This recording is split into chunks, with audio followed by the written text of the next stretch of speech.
Queremos que o Senhor faça de nós um instrumento maravilhoso para a honra e glória do Senhor. E nós estamos aqui com os ouvidos abertos, atentos àquilo que o Senhor vai falar em nosso coração.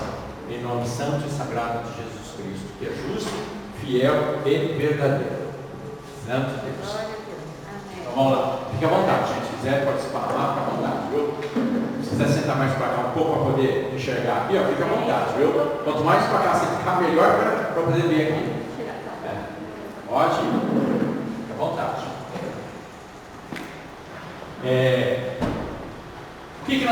Eu queria falar para vocês o Apocalipse, nesse capítulo que nós já fizemos, capítulo 1, nós já fizemos o capítulo 2, né?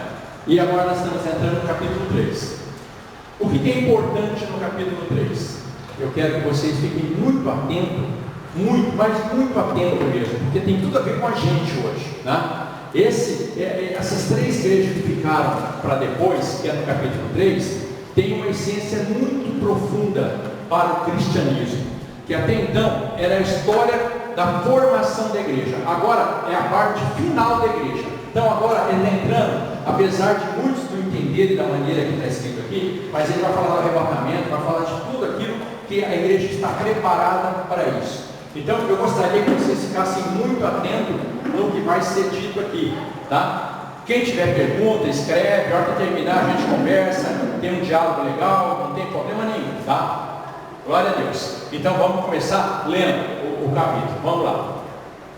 Lê o capítulo. Apocalipse 3.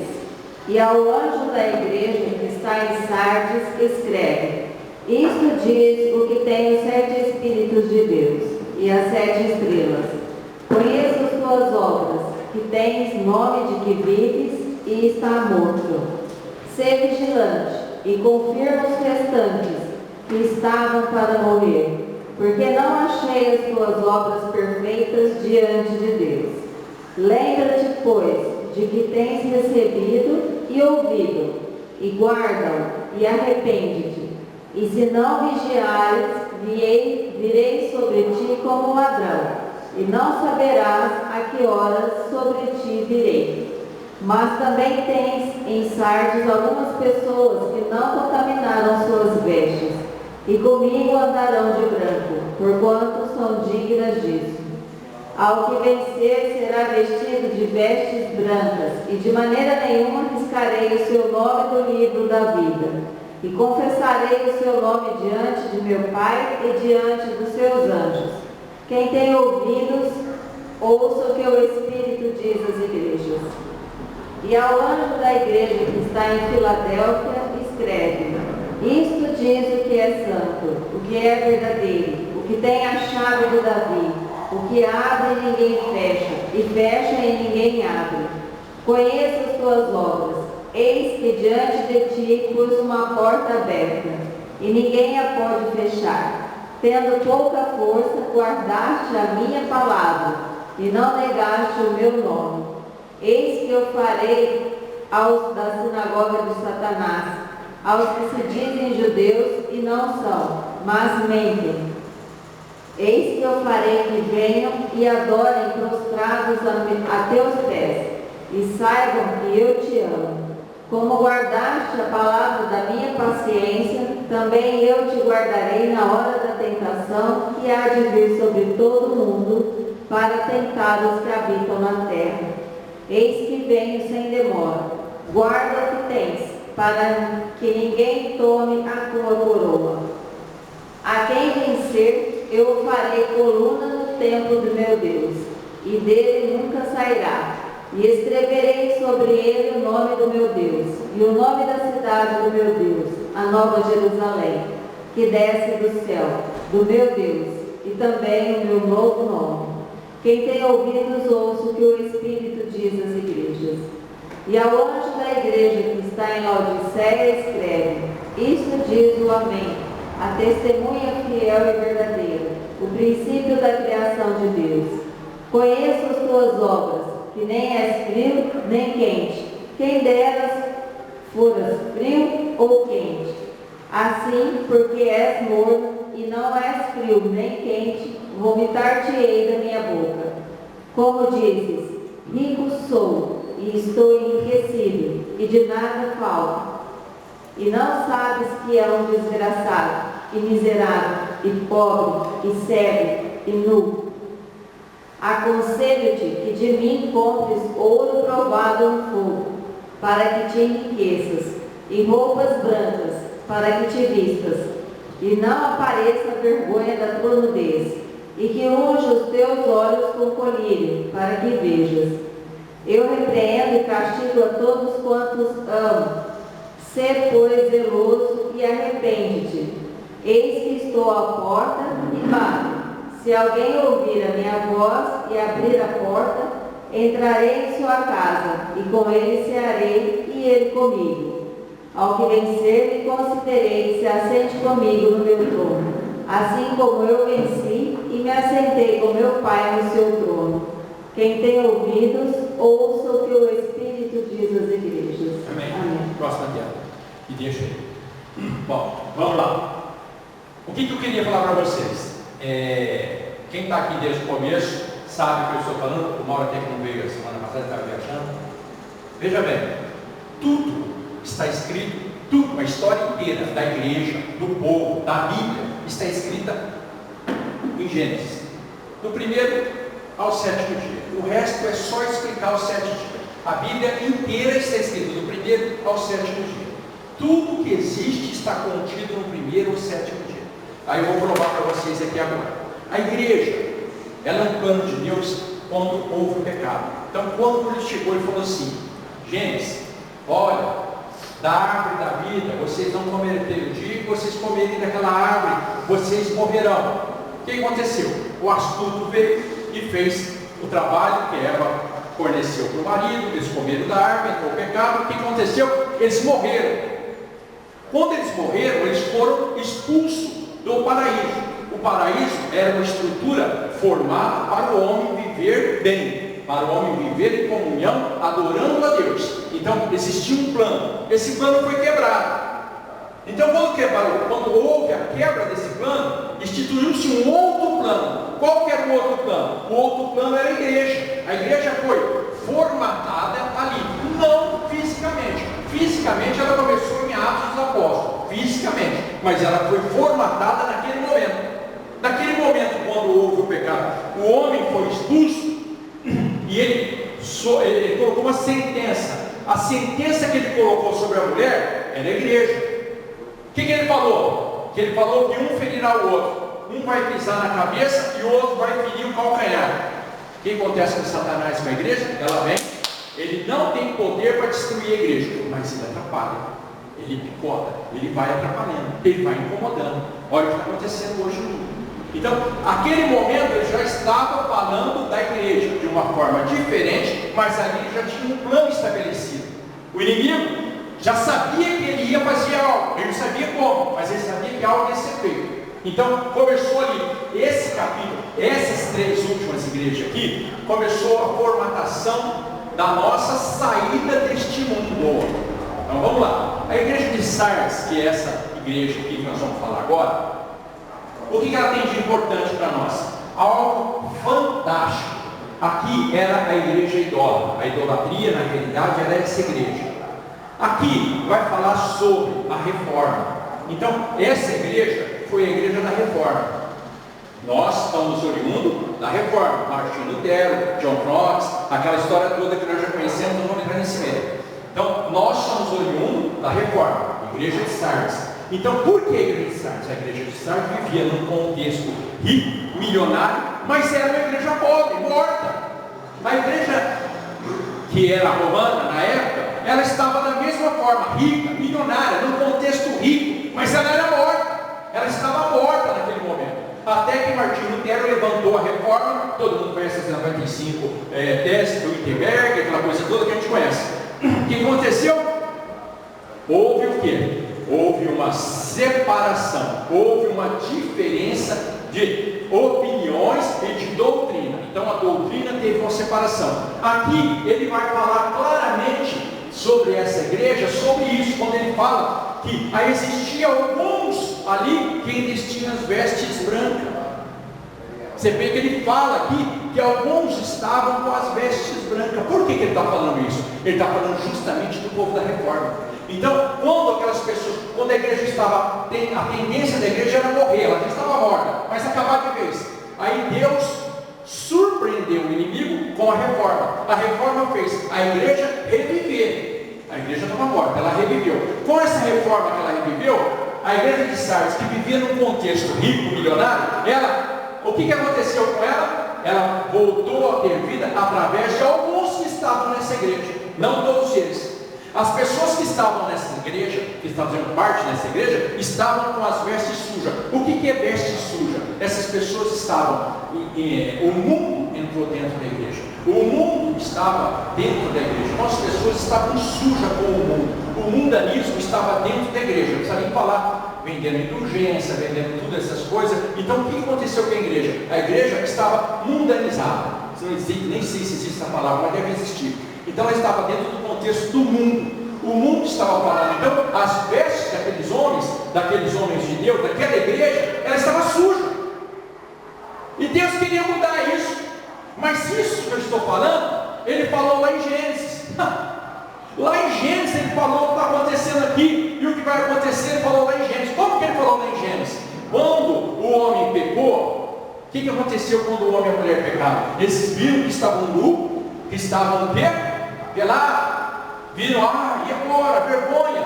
Eles fizeram o quê? Se esconderam e pegaram folha de alguma coisa lá, de alguma planta da época, e se cobriram. Quando eles se cobriram, eles fizeram o quê? Eles tentaram tampar a nudez dele com as coisas deles, com as coisas do mundo. Assim era esse povo, assim era a idolatria na época. A idolatria estava tentando vender a ascensão ao céu da maneira mundana, da maneira deles, vendendo indulgência, vendendo vendendo isso, vendendo aquilo, fazendo o que até hoje tem, né? Até no nosso meio tem muito disso. A mesma coisa estava acontecendo. E isso, lá em Gênesis, Deus já estava alertando que iria acontecer com a igreja. Quando o homem que viu que estava nu, se escondeu de Deus, porque teve vergonha, e deu um jeito de tampar a vergonha dele. Assim é essa igreja idólatra. A idolatria, ela tenta se esconder de Deus, fazendo do jeito dela, carregando santo, fazendo um monte de festa, um monte de coisa que a gente não vamos entrar nesse mérito, não é, o problema nosso não é com eles. O que aconteceu?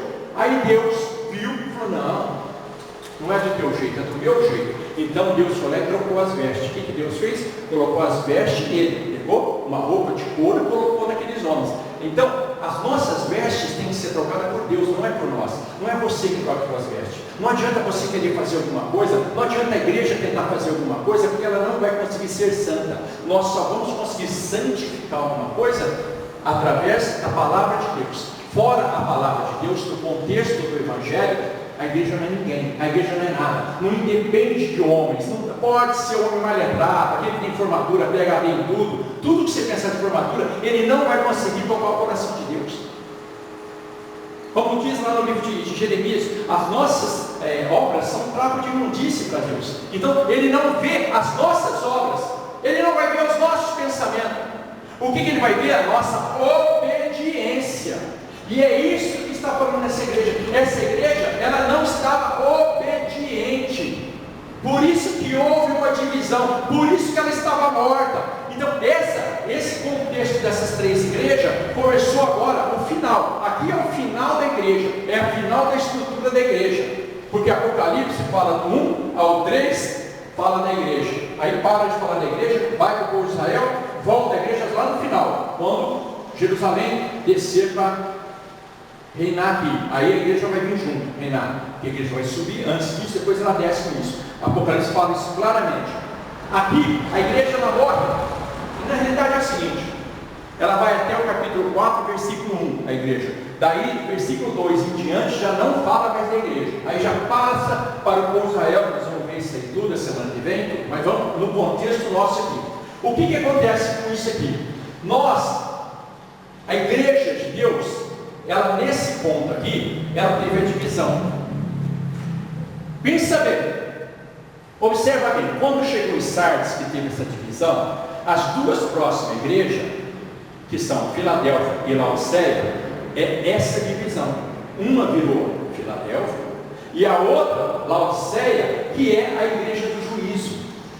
Então as duas igrejas estão juntas. Depois dessa aqui, formou-se as duas igrejas. Então existem duas igrejas que estão andando juntas, que é a igreja que Deus ama, que é Filadélfia, que Deus está dentro do contexto de Deus, do Senhor Jesus, que está dentro da palavra, dentro do Evangelho, e a igreja apóstata, que é a igreja que está pervertendo aquilo que está pronto. Então Deus está deixando tudo pronto para levar a igreja. Aqui ele começa a falar sobre o arrebatamento. Leia para mim o versículo 3.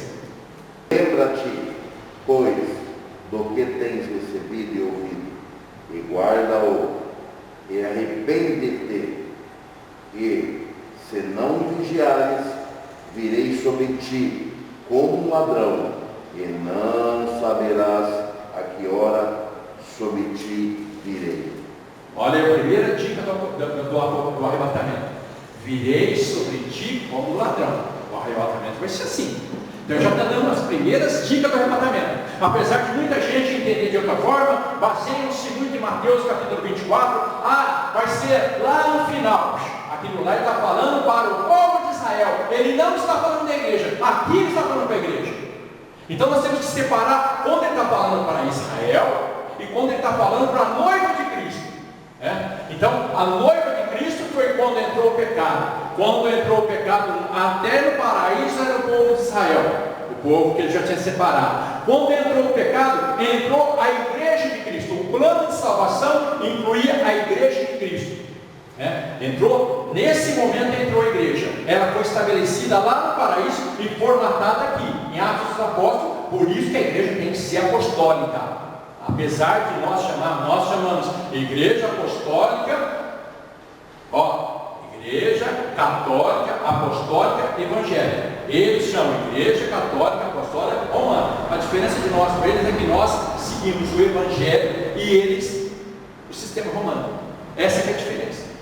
Nós seguimos uma situação. Uma hora eu quero falar sobre a formatação da Bíblia. A Bíblia é recente. A Bíblia, ela foi oficializada recentemente. A Bíblia não é isso que as pessoas pensam. Quando nós lemos aí, em tudo que você for ler em Atos dos Apóstolos, as cartas paulianas, as 13 cartas de Paulo, quando ele fala de escritura, ele está falando da lei antiga, ele está falando daquilo dos rolos antigos, porque a Bíblia não existia até então. A Bíblia não existia. A Bíblia foi formatada como ela é hoje, recentemente. Foi através, bem depois de 1500 que começou a formatar. Até Martinho Lutero tinha uma dúvida cruel. Até Martinho Lutero, o Apocalipse não estava na Bíblia. O Apocalipse não entrou na Bíblia. Depois que ela foi entrar. O último livro a ser acrescentado na Bíblia, onde ela se formou com 27 livros, foi o Novo Testamento. Com 27 livros, foi depois de Martinho Lutero. E aí foi entrar mesmo a tradução. Mas o que nós estamos querendo dizer? Vamos lá. Quando ele deu essa oportunidade para nós, que ele abriu essa oportunidade, ele já falou bem claro aqui para nós, nesse versículo 3, que, eu estou chegando. Oi, vocês vão ter uma surpresa. Se prepara, porque se você, eu não estou contente com a igreja. Vocês vão entender o porquê. Ele fala isso, tem uma hora que ele vai falar que ele não está contente com a igreja, no final ele vai falar, com uma palavra só, ele vai falar o que ele está querendo dizer com isso. Por que ele não ficou contente com a igreja? Ele vai mostrar para nós o porquê que ele não ficou contente com tudo que foi feito. Mas glória a Deus. Versículo 4, o que ele fala? Tens contudo em Sardes umas poucas pessoas que não contaminaram as suas vestiduras e andaram de branco junto comigo. É reforma. Aqui está falando da reforma. Ele está clareando para nós, na nossa mente, essas pessoas que não tinham se contaminado. Martinho Lutero e companhia, João Knox, essas pessoas, depois vieram outros, que vieram fazendo tudo isso, essa reforma. Essas pessoas, ele está falando sobre isso. 5, o que ele fala? O vencedor será assim, vestido de vestiduras brancas, e de modo nenhum apagarei o seu nome do livro da vida. Por que ele fala isso aí? Isso aqui, tudo que o Espírito fala, ele se baseia na vivência do momento. Lá naquela época, em Sardes, existia, era uma cidade muito rica, então existia um livro.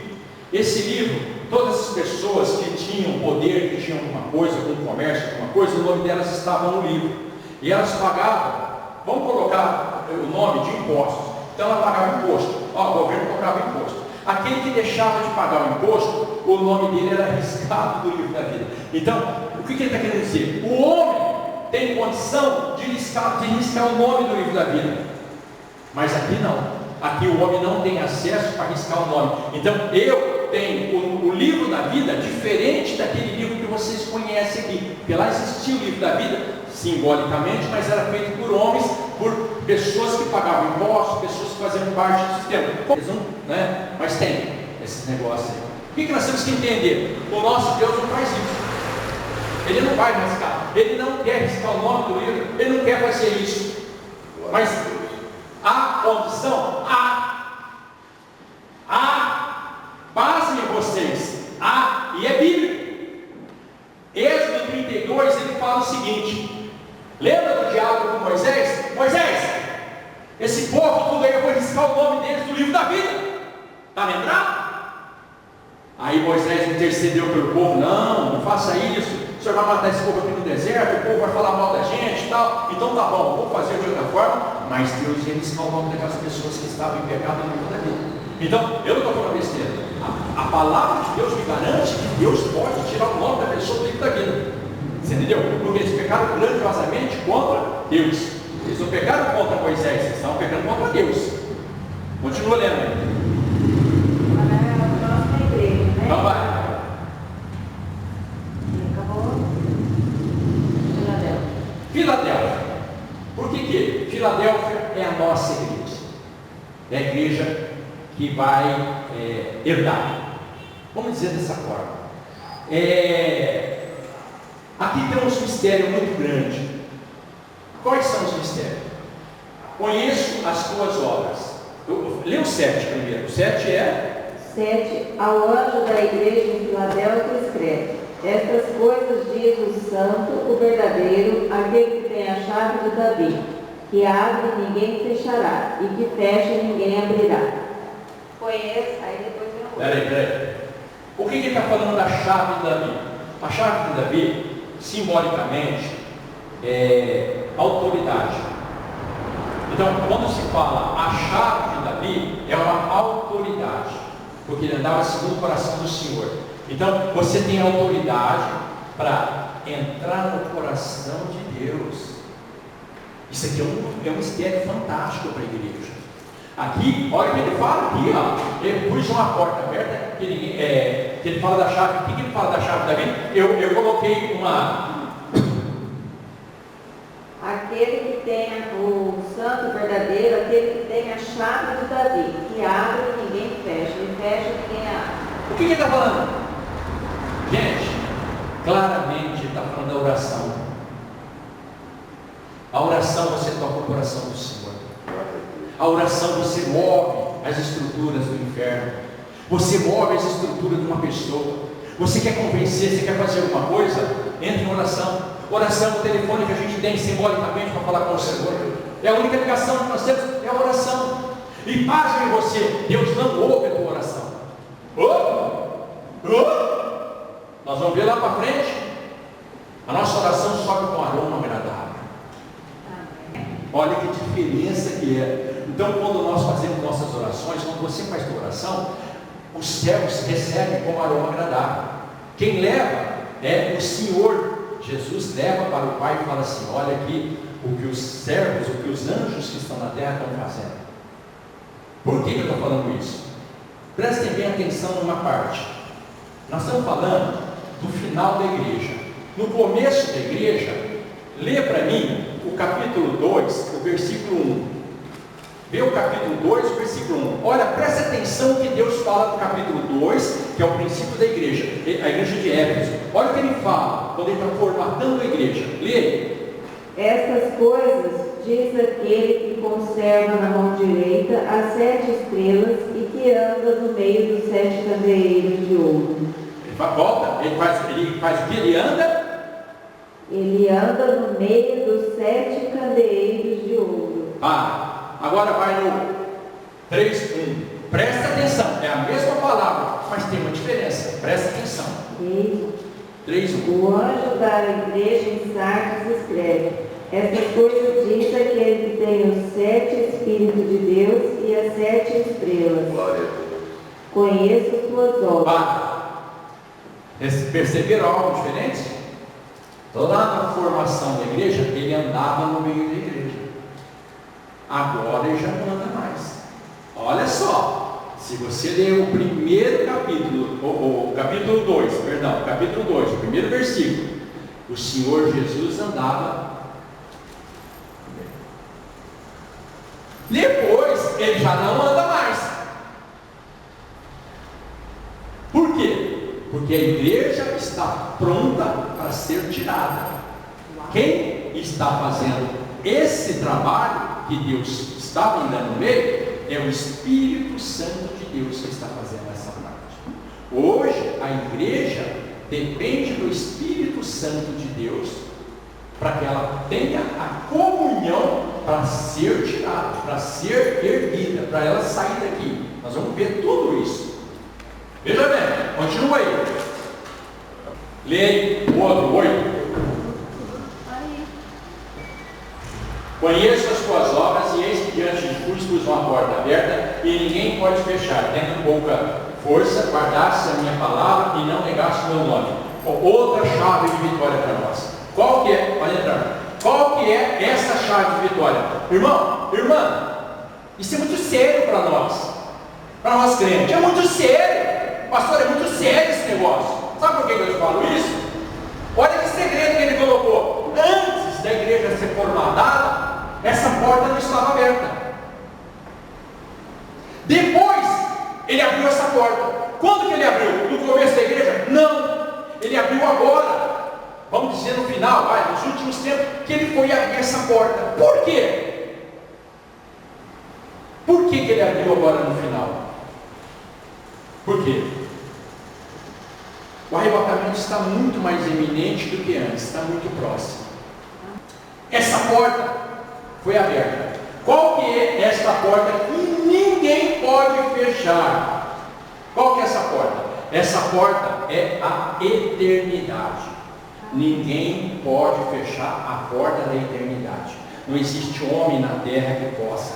Você pode às vezes estar falando assim para mim, mas pastor, eu tenho pecado. Eu vou falar um negócio para você sobre o pecado. Quem estava, os que estavam no culto, eu vou só repetir que ouviram isso que eu falei. Nós foi uma pregação de Jó, que foi feita. Qual que é o grande engano? Todo mundo, o inimigo, astuto, te engana falando do pecado. Então, enquanto você estiver preocupado com o pecado, o inimigo está vindo até aqui. Ele se diverte, ele rola no chão e ri. Esse povo está indo para o inferno achando que está indo para o céu, porque vocês estão valorizando o pecado. Mas você está louco? O que você está falando? A palavra de Deus me garante isso.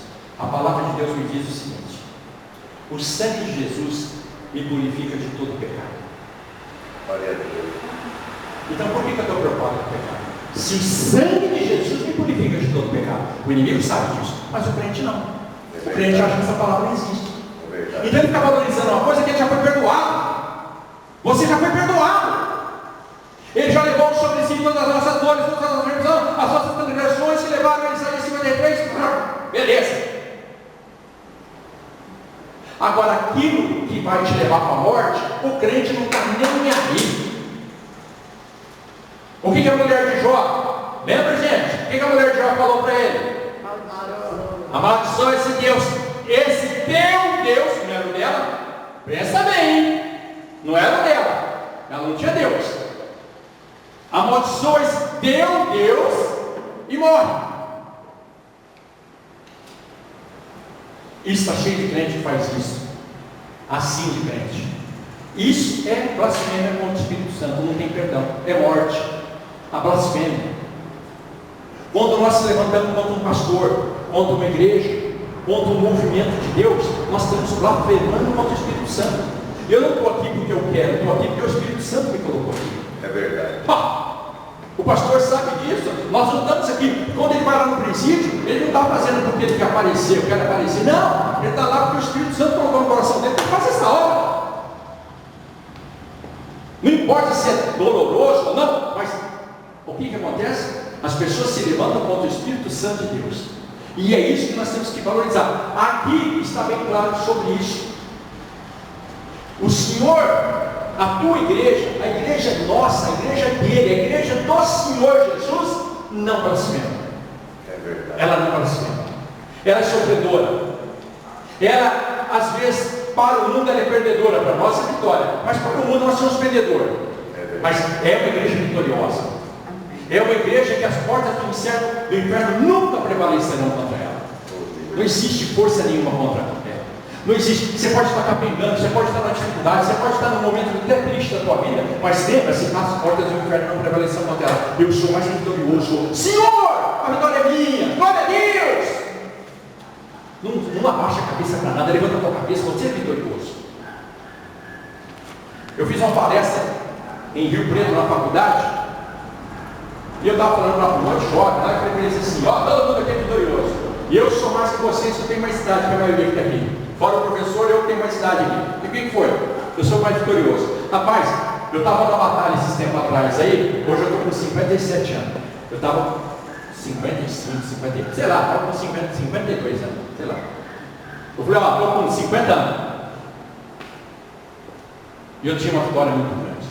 50 anos atrás. Qual foi a vitória? Eu disputei um campeonato com 3 milhões de pessoas. Nossa, louco? Onde foi isso? Foi espermatozoide. E eu fui vitorioso. Não importa aqui, ué. Aquele monte de espermatozoide perdeu para mim, eu ganhei. Eu já comecei a vida com vitória, cara. Quando eu inaugurei, eu não nasci, nós fomos inaugurados. Quando eu inaugurei esse mundo aqui, eu já estou vitorioso.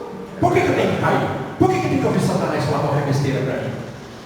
A igreja é vitoriosa, a igreja vai para o céu, a igreja vai ser tirada, a igreja é gloriosa. As portas do inferno não prevalecem contra a gente. Está escrito na palavra de Deus. Mas nós amolecemos, nós deixamos o inimigo entrar dentro de nós e falar o que ele quer na nossa cabeça. Nós não podemos ceder para o inimigo.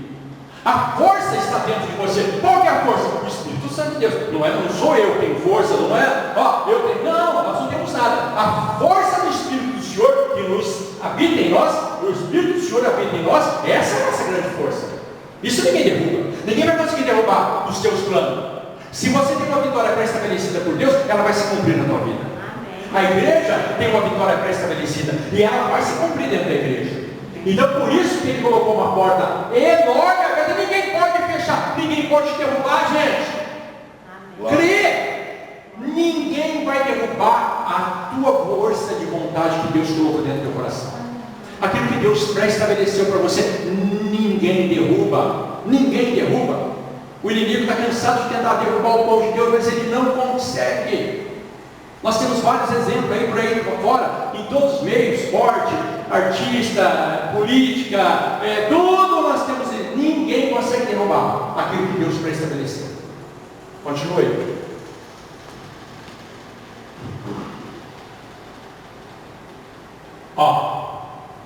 Aqui, isso aqui foi tema de uma discussão. Vou te falar uma coisa. Discussão uma boa, né? A gente fala discussão, dá a impressão que é briga, mas quem é crente sabe o que ele está falando de discussão. Nós estávamos conversando com alguns teólogos e nós estávamos debatendo. Aí chegaram dois que são amigos meus, que são do catolicismo, um é juiz e o outro é advogado. E começaram a conversar com a gente sobre esse tema. E essa palavra aqui, naquele momento o Espírito Santo falou no meu coração, foi que todo mundo ficou sem resposta. Todo mundo alega aqui pensamento sobre arrebatamento, fala um monte de besteira, cada um fala do jeito que quiser. Presta atenção no que ele fala aqui. Olha só, eu não sei se a tua tradução está igual a essa, mas vamos lá. Como guardaste a palavra da minha paciência, também, olha só, hein? Também eu, Deus, te guardarei da hora da tentação que há de vir sobre todo o mundo para tentar os que habitam na terra. Espera aí, o que é isso? A terra. Eu tenho como sair da terra? Não tenho foguete, não tenho asa, não tem jeito de eu sair da terra. Eu vou para São Paulo, eu estou na terra. Estados Unidos, eu estou na terra. Japão, eu estou na terra. Onde eu for, eu estou na terra. É terra. Como é que eu vou? Como é que ele vai me guardar da hora da tentação que vai vir sobre todo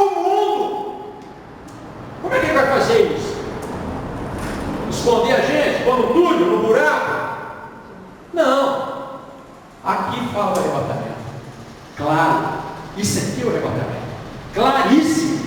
É aí que ele vai guardar a igreja, ele vai tirar a gente da tentação. Nós não vamos sofrer esse grande mal que vai vir sobre toda a terra, aquilo que os olhos nunca viram, que é aquela coisa absurda, que a gente nem imagina que vai acontecer, que deve ser tão grave, tão ruim. Nós vamos ser tirados antes disso, porque ele vai guardar a igreja, ele não vai permitir. Por que ele não vai permitir? Existem duas coisas que eu posso entrar nesse mérito com vocês. Porque é o seguinte: quem que rege a igreja na terra? O Espírito Santo de Deus. Todo mundo sabe, o Senhor subiu, está lá, vai vir buscar a igreja, mas ele mandou, Deus mandou em nome de Jesus, o Espírito Santo está aqui guardando, ajudando a gente. O Espírito Santo não vai se sujeitar ao inimigo. Como é que o Espírito Santo vai se sujeitar ao inimigo? Então, aqueles que falam que vai ser tirada lá no final, eles estão insanos. Tem alguns teólogos por aí que estão insanos. Como é que o Espírito Santo vai se sujeitar ao anticristo? Ele não vai se sujeitar. Ele vai ser levantado, mas não vai fazer o que ele tem que fazer.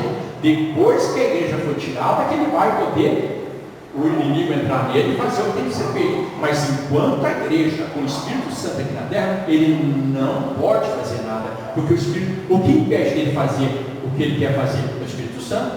Ele não tem como se sujeitar. O Espírito Santo não vai se sujeitar a ele. Ele se sujeita ao Espírito Santo. É o contrário. Então, essa teoria que eles falam, para mim, é insano. Então, enquanto a igreja não for tirada, o inimigo não tem como fazer o que ele tem de plano, para acabar com tudo, fazer o que ele tem que fazer. Por quê? O Espírito Santo, o último, enquanto esse último não for tirado, que é o Espírito Santo, a igreja, né, junto com a igreja, não acontece nada. Aí me perguntaram: o Espírito Santo vai ser tirado da terra? Não. Pô, mas você não acabou de falar que não vai ser desse jeito? Tá. O que o Espírito Santo faz na terra? Convence o homem do pecado. Convence o homem do pecado. Ele vai sair de cena. Ele vai sair de cena. Ele vai aparecer lá no final. Ele sai de cena. O inimigo, ele não tem mais a igreja para proteger. A igreja acabou, a igreja foi tirada. Não tem mais igreja. Não estou falando de prédio, nada. Não tem mais, acabou. Então, a função do Espírito Santo, nesse momento, ela está parada. Aí acelera a última semana de Daniel. Aí que entra a última semana de Daniel. Como nós, aproveitando aqui na minha mente, voltou aqui em pauta, que alguns não lembram disso, mas alguns aqui sabem, eu já falei. Por que tudo é baseado no 7? 7 dias, 7 igrejas, 7. Por que, gente? Porque o 7 é o número da perfeição. Por que é o número da perfeição? Porque o 7 acompanha. O 7 é o seguinte: o Pai, o Filho e o Espírito Santo no mundo. São 7. Pai, o Filho, o Espírito Santo. E o mundo, os 4 pontos cardeais: norte, sul, leste, oeste. Esse é o segredo do 7. Tá? Para quem não sabe. A Trindade na terra. Então, é a perfeição. A perfeição é o Pai, o Filho e o Espírito Santo, que é a perfeição na terra. Então, por isso que é tudo 7. Esse é o segredo dos 7. Por isso que tudo é 7. Vai e volta, vai e volta. A Bíblia, ela vai até o 7º dia, depois volta, vai e volta, até que termina ela. Tudo é até o 7º dia. O mundo começou de noite. Depois nós vamos isso aí, não vou entrar agora nesse merda, não, mas o mundo foi formado de noite, depois que veio o dia. A terra era sem forma e vazia, havia trevas, então era noite. Depois que veio o dia, haja luz. Primeiro foi as trevas, depois foi a luz. Então veja bem, isso aí é uma alegoria, é um negócio muito interessante para a gente sobre isso. É uma verdade muito clara para a igreja também. Agora, só para te responder e te ajudar. Grava o que eu estou te falando, hein? Se quiser escrever, se escreve. De 2025 a 2035, o mundo vai evoluir 100 anos. Você vai lembrar disso que eu estou te falando aqui agora. De 2025 a 2035, é obrigado a evoluir 100 anos. É obrigado. Vai acontecer uma evolução de 100 anos. 100 anos vão virar 10. Está tudo Percebe já. pronto, mas está tudo pronto. As tecnologias que vão ser colocadas aí já estão todas prontas. Não colocaram ainda para outras pessoas, mas está tudo pronto. Entendeu? Tudo, tem muito mais coisas que você nem imagina que já está funcionando, coisas que já estão em teste, que já estão, sabe? Já faz tempo. Eu sou dessa área de tecnologia, fui, né? Para não sou mais nada. Naquela época, você pegava um celular, deixava num lugar desligado e saía da sala. Aí você entrava num lugar, dava um código, você ouvia tudo que estava falando lá. Pessoal, você imagina hoje. Desliga ele, pode desligar. Desliga teu celular, põe lá na tua sala. Se eles quiserem ouvir, eles ouvem tudo que você está conversando. Tudo. Agora, tem uma vantagem com 5G. Vai filmar tudo. Pode estar desligado, pode estar, basta ter um chip. O segredo está no chip. Tem que ter um chip. Se não tiver chip, beleza. O cara tirar o chip e jogar fora, ninguém te localiza. Vai localizar o chip. Mas se tiver um chip, pode estar desligado o seu celular, quem for, vai te localizar onde você está, ouvir o que você está conversando e filmar você. Não tem como. Por isso que eles querem colocar na pessoa. Porque aí, aonde você estiver, sabe. O segredo desse negócio do chip é esse. É saber aonde você está. Porque você está fazendo tudo. Não tem como você fugir deles. Não tem como você fugir, fazer o que eles vão te obrigar a fazer o que quer por causa do chip. O problema é o chip. O segredo está no chip, não está em outra coisa. A tecnologia é baseada no chip. Então tudo tem que ter o chip. Agora nós entramos no pecado. Essa é a determinação do fim. Aqui está o juízo de Deus. É a igreja do juízo. Essa igreja, ela é apóstata. Por que ela é apóstata? Conheço as tuas obras, que nem és frio, nem quente. Quem dera foras frio ou quente, assim, porque és morno, eu vou te vomitar. Vamos entender o porquê que está escrito isso. Essa cidade, ela ficava num lugar que não tinha água. Então, a 100 quilômetros ali, Hierápolis, não lembro agora, tinha uma cidade que tinha fontes termais. Então, esta cidade dependia, porque Laodiceia dependia dessa cidade para ter água potável. Era uma cidade que tinha riqueza, era muito rica, era industrial, tinha banco, tinha um colírio lá fantástico, enfim, tinha tudo, mas ela não tinha água. Então, o que aconteceu? O rei, quando o rei construiu essa cidade, ela foi destruída com um terremoto, aí o rei reconstruiu. Quando ele reconstruiu, ele fez homenagem à mulher dele. A esposa dele chamava Laodice, né? Então a esposa chamava Laodice, por isso chama Laodiceia a cidade, porque o rei fez em homenagem à mulher dele, a esposa dele. Então ele fez um aquaduto para trazer a água de lá até chegar na cidade, para as pessoas poderem beber. Só que a água era fontes termais. O que acontecia? Nesse caminho, até chegar aqui, a água chegava morna. E ela, com essa água ser morna, quando alguém tomava essa água, por ela ter ficado um tempo longo, exposta a todo tipo de impureza, o que for, ela fazia mal. Então todas as pessoas que tomavam dessa água, vomitavam. Por isso que tem isso aqui escrito, né? Então isso aqui é baseado no que acontecia real, verdadeiro. Isso acontecia naquela cidade, naquela localidade, por esse motivo. Mas o que ele está falando sobre essa coisa? Para nós, a igreja. Os olhos do Senhor, todo mundo sabe, estão sobre todas as coisas, todos os lugares, tal, a gente conhece. O que os olhos do Senhor estão vendo? O Senhor está vendo tudo o que está acontecendo. Então, todo tipo de desvio, todo tipo de pecado, todo tipo de erro, tudo o que está acontecendo, o Senhor Deus está vendo. Ele está vendo tudo o que está acontecendo. Qual que é o grande problema hoje? Qual que é o grande problema hoje? O grande problema hoje é a igreja estar se esfriando. Morna. Esfriando, sendo morna. Porque o frio, ele está lá fora, ele não quer saber. Não vou para a igreja, sair da igreja, eu quero saber de igreja. Esse é o frio. O morno é aquele que vem na igreja de vez em quando, senta aqui, não faz nada, não fala de Deus para ninguém, não traz ninguém para a igreja, não faz nada. Esse é o tal do morno. O humor, ele se senta naquela história que eu já sei que eu sou Jesus, estou salvo, não precisa fazer mais nada, eu estou só esperando aquele dia para mim subir. Vai subir aonde? Esse é o tal do humor que Deus vai vomitar. Por que ele vai vomitar? Porque é o seguinte, existem dois exércitos no mundo. O exército do bem e o exército do mal. Martinho Lutero, tem um livro que eu leio que é falando do Martinho Lutero, e ele falou um negócio muito interessante. Ele falou assim, todas as obras do mundo, não é pelas obras que você vai conhecer a pessoa, se ela é boa ou se ela é ruim. As obras não vão qualificar uma pessoa. Mas uma pessoa boa produz boas obras. Olha que coisa inteligente.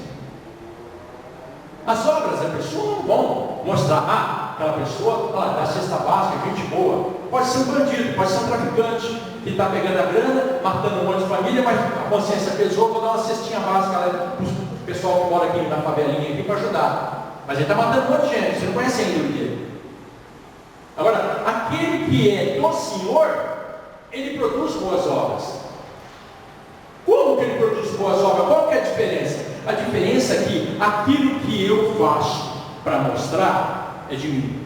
Eu estou lá, vem pela minha mão. Olha aqui a minha fé. Isso é obra do homem. Maldito o homem que faz isso. Porque a palavra garante isso, não sou eu que estou falando. Isso é amaldiçoado por Deus. Agora, aquilo que o Espírito Santo manda eu fazer, porque se a mão esquerda não fizer, a direita não pode saber. A palavra fala isso. Eu não preciso fazer escândalo. Eu não preciso mostrar para ninguém nada. Eu não tenho que dar satisfação para ninguém que eu estou fazendo. Ninguém precisa saber que eu estou dando cesta básica, se eu estou fazendo alguma coisa. Quem tem que ver é o Espírito Santo do Senhor. Porque Deus é amor puro. Ele quer ver o amor que está no meu coração. O mundo vai recriminar. O mundo vai ser dúvida da gente. As nossas boas obras, pelo Espírito Santo, o mundo não aceita. O mundo nunca vai aceitar as boas obras do Espírito Santo. A igreja de Deus, ela é condenada porque ela faz boas obras. Se você observar o negócio, está aqui a irmã Roseli, minha esposa, que depois a irmã Roseli passou a casa de recuperação para ela, na época. Tem um monte de gente que tem casa de recuperação, eu conheço, um monte de lugar aí por aí, lá fora. Você não vê uma reportagem, você não vê ninguém falando disso. Eles vão buscar psicólogo, um monte de gente que não tem nada a ver, colocam um monte de regra que não tem nada a ver, mas aquelas pessoas que são salvas, que são libertas pelo Espírito Santo, eles não buscam. Por quê? É recriminado. É o Espírito Santo. O Espírito Santo não é aceito. Então, o que acontece hoje em dia? Nós temos que mostrar, nós, crentes, que nós estamos aqui dentro da palavra. Só vai subir quem estiver com o Evangelho do Senhor e com a palavra de Deus na ponta da língua. Se não, quando você lê para mim 17. Assim, porque és morno e nem és quente, nem frio, estou a ponto de vomitar-te na minha boca. Pois dizes, estou rico e abastado, e não preciso de coisa alguma, e nem sabes que tu és infeliz, sim, miserável, pobre, cego e nu. Cara, isso está em Gênesis. Gênesis tinha toda a riqueza, tudo pronto, tudo que ele tinha, que ele necessitava estava lá. Mas ele era pobre e nu. Por quê? Ele tinha acabado de desobedecer o Senhor, tinha acabado de perder a salvação, tinha acabado de perder o privilégio de estar no paraíso. Continua. 18. Aí. Ó, isso aqui é muito interessante. Aconselho-te que de mim compres ouro provado no fogo, para que te enriqueças, roupas brancas para que te vistas, e não apareça a vergonha da tua nudez, e que unges os teus olhos com polírio para que vejas. O que ele está falando aqui? Claramente, a justiça interna, externa e o Espírito Santo. O que ele está querendo dizer com isso? Nós, crentes, homens de Deus, mulheres de Deus, que servimos Deus, não importa onde você serve a Deus, mas que nós servimos a Deus, nós temos que estar preocupados com a justiça interna, externa e o Espírito Santo. Olha com os olhos do Espírito Santo. Para de julgar. Para de condenar. Olha com os olhos do Espírito Santo. O Espírito Santo, quando vê um menino na rua, ele não quer saber se ele está na droga, se ele presta ou se ele não presta, se é culpa da sociedade ou não. Ele quer restaurar. Nós temos que estar com esse olhar. Quando nós vamos que nem o pastor Paulo vai lá no presídio, ele não pode chegar no presídio, esse vagabundo está ali, porque ele roubou, porque ele fez. Ele não está ali para isso. Ele está ali para mostrar que a vida dele tem salvação. Ele tem que mostrar para aquele menino que a salvação chegou naquele momento para ele. Não importa a situação dele naquele momento. Importa é o Senhor Jesus entrar naquela vida. Jesus quer restaurar uma vida. Não importa se ele está no cárcere ou aonde ele está. Deus quer restaurar uma vida. A vida é a coisa mais importante para Deus. A alma, né? Ele quer restaurar essas almas. Então, isso que ele fala no colírio. Usa o colírio do Espírito Santo para enxergar alguma coisa. Se você quer crescer na graça de Deus, você quer ficar perto do conhecimento, do saber, fica perto da palavra de Deus, perto das coisas de Deus. Infelizmente, as pessoas são levadas pelo engano. O engano existe hoje muito forte. As pessoas hoje, elas trocam o Senhor por qualquer outro tipo de divertimento. Nós esquecemos que o Senhor está preparando a igreja dele para ser tirada. Como? Ele está tirando todo tipo de nódia, de marca que está em nós. No livro de João ele fala, o reino está dentro de vós. Se o reino está dentro de mim, eu não posso subir com mancha, com sujeira. Eu tenho que ser tirado dessas coisas de mim. As coisas do mundo, elas vão perdendo valor. Você não vai deixar de ter um carro bom, você não vai deixar de ter uma alimentação saudável, uma boa faculdade, uma boa escola. Não é isso que Deus está falando. Deus está falando aonde você põe o teu coração. Você luta para quê? Eu tenho que lutar para salvar vidas, mesmo no meu trabalho, mesmo na minha faculdade, mesmo no meu... aonde eu estiver, eu tenho que estar preocupado em salvar vidas. E é isso, eu só vou mostrando as vestes brancas. O quê? A minha pureza. O que é a minha pureza? Eu sou santo? Ninguém é santo. Ninguém é santo. Mas eu tenho que não se conformeis com esse presente século. Romanos 12, 2. Não conformeis com esse presente século, mas transformai a vossa mente para saber qual é a boa, doce vontade do Senhor. Nós temos que saber transformar. Paulo comanda o quê? Transforma a tua mente.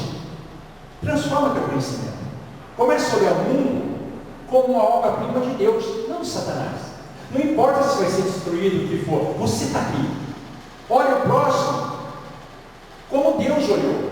Deus, quando morreu, Deus, veja bem, já falei para vocês, nós estamos em 3 dimensões, nós vivemos em 3 dimensões: altura, largura e profundidade. Altura, largura e profundidade, onde Cristo morreu. Cristo morreu na altura, na largura e na profundidade. É a cruz. Ali ele inaugurou a 4ª, onde ele fez a obra, morreu, ele ressuscitou. Quando ele ressuscitou, ele abriu a 4ª dimensão para nós. É onde nós vamos estar. É onde nós iremos estar. É onde nós estaremos juntos. É onde a igreja veio para inaugurar a 4ª dimensão. Não existia a 4ª dimensão. As 3 dimensões eram pecado, era morte. Roubou, corta a mão. A mulher traiu, pedra nela. Aí veio, instituiu-se uma nova aliança eterna, a última aliança. Qual que é a aliança? A graça. A graça foi estabelecida fisicamente antes da lei.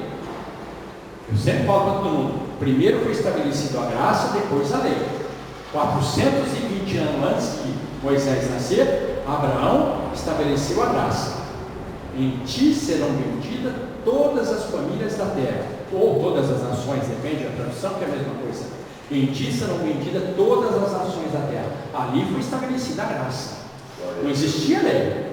Ali foi estabelecido o dízimo. Ele dizimou para o sumo sacerdote. Existia um sumo sacerdote, que era Melquisedeque. Quando ele veio, resgatou o sobrinho dele lá, aquele despojo que ele fez lá, ele deu dízimo de tudo. Então, o dízimo não tem nada a ver com a lei, ele foi incorporado na lei. Ah, mas o dízimo acabou com Jesus. Então, me explica aí que está escrito em Mateus 23, 23. Alguém me explica? Onde ele falou que tem que dizimar. Jesus fala, você vai ler lá, Mateus 23, 23. Tem que fazer essas coisas. Vocês estão esquecendo de fazer essas coisas, do coenço, cominho, essas coisas, mas o dízimo tem que fazer. Ele fala bem claro sobre o dízimo. Olha. Eu repreendo, castigo a todos quantos amam, pois zeloso e arrepende. Apesar de ela ser uma igreja apóstata, existe algum tempo ainda, o irmão perguntou, tipo aí, vamos colocar que tenha 40 anos, é a chance dessas pessoas, ele está repreendendo, ele está ali, sai da idolatria, sai desse mal, sai dessas coisas, sai desses lugares, vem para a minha verdade, a minha palavra, vai no lugar que pega a palavra, que fala da minha verdade, fica no lugar que tem a palavra de Deus, não sai para outro lugar. Você está no lugar que tem a palavra de Deus, fica ali, não sai por nada desse mundo, fica onde tem a palavra de Deus, porque é o que vai salvar, é o que vai tirar o povo da terra, e é o que vai subir a palavra de Deus. O verbo se fez carne, João capítulo 1, versículo 14, o verbo se fez carne e habitou entre nós, e esse verbo que está aqui é o verbo que vai subir, a palavra. Tanto é que lá no começo, haja luz, houve luz. Tudo é feito pela palavra. Aí, o 20. Junto ele fala, o 20 é, esse estou à porta e bato. Se você abrir, eu entrarei e serei contigo. E tu serás comigo. Essa é a Apocalipse 3, 20. O que ele está falando sobre isso? Ele está insistindo, gente. Ele está adiando o máximo que ele pode. Ele está jogando para frente a tirada da igreja, o máximo que ele pode. Já era para ter tirado a igreja. Ele está adiando o máximo para salvar. Ele está dorme, ele está batendo. Quanta gente que precisa de salvação. O que nós estamos fazendo que nós não estamos fazendo isso? Nós temos que acordar. Nós não podemos se estacionar e ficar falando, achando que está tudo bem. Não está tudo bem. Quando a gente sai na rua, esse monte de menino debaixo das coisas pedindo, bebendo, cachaceando, fazendo coisa errada, esse monte de adolescente com a perdição. A culpa é nossa. Nós teríamos que estar fazendo outras coisas. Em vez de chegar em fevereiro aí, ó, carnaval, e esse monte de igreja, vai aquele monte de jovem, ir para o retiro espiritual. Para com essa palhaçada, gente. Pega esse jovem e mostra a verdade. Sai para a rua, vocês vão nas praças, vão nos lugares levar a palavra de Deus, não precisa converter ninguém, mas vai lá mostrar o amor de Deus, vamos levar a cesta básica, vamos fazer. Isso é verdade. Não adianta ficar todo mundo fechado, um olhando para o outro. Ah, eu sou de Deus, que legal, que bacaninha, todo mundo comendo do bom e melhor, nadando numa piscina legal, gostosa, dormindo no ar-condicionado, tudo. Isso Deus não quer essas coisas não. Isso é tudo criação do homem. Palhaçada esse negócio. Mostra a verdade para o povo, mostra para o jovem.